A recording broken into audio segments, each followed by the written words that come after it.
కడపలో ఓవైపు టీడీపీ మహానాడు అట్టహాసంగా జరుగుతుంటే మరోవైపు అనకాపల్లి జిల్లా నర్సీపట్నంలో వైసీపీ నేతలతో బాహాబాహికి దిగారు.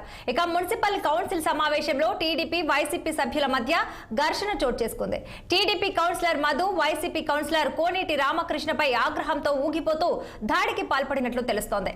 ఇక గురువారం మున్సిపల్ చైర్పర్సన్ బోడపాటి శుభలక్ష్మి ఆధ్వర్యంలో సాధారణ సమావేశం నిర్వహించారు.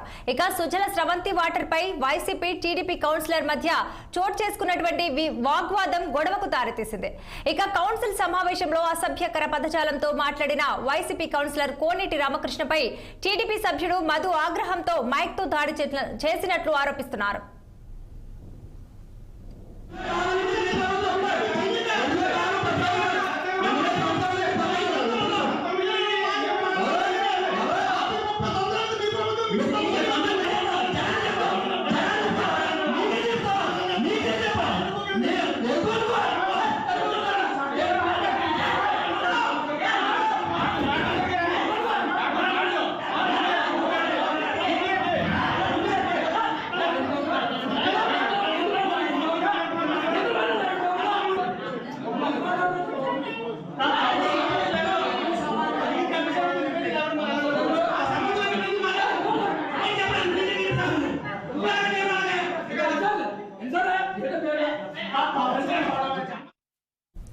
కడపలో ఓవైపు టీడీపీ మహానాడు అట్టహాసంగా జరుగుతుంటే మరోవైపు అనకాపల్లి జిల్లా నర్సీపట్నంలో వైసీపీ నేతలతో బాహాబాహికి దిగారు.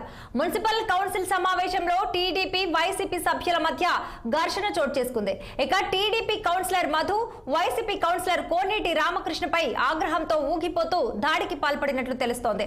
ఇక గురువారం మున్సిపల్ చైర్పర్సన్ బోడపాటి శుభలక్ష్మి ఆధ్వర్యంలో సాధారణ సమావేశం నిర్వహించారు. సుజల స్రవంతి వాటర్ పై వైసీపీ టీడీపీ కౌన్సిలర్ మధ్య చోటు చేసుకున్న వాగ్వాదం గొడవకు దారితీసింది. ఇక కౌన్సిల్ సమావేశంలో అసభ్యకర పదజాలంతో మాట్లాడిన వైసీపీ కౌన్సిలర్ కోనేటి రామకృష్ణపై టీడీపీ సభ్యుడు మధు ఆగ్రహంతో మైక్ తో దాడి చేసినట్లు ఆరోపిస్తున్నారు.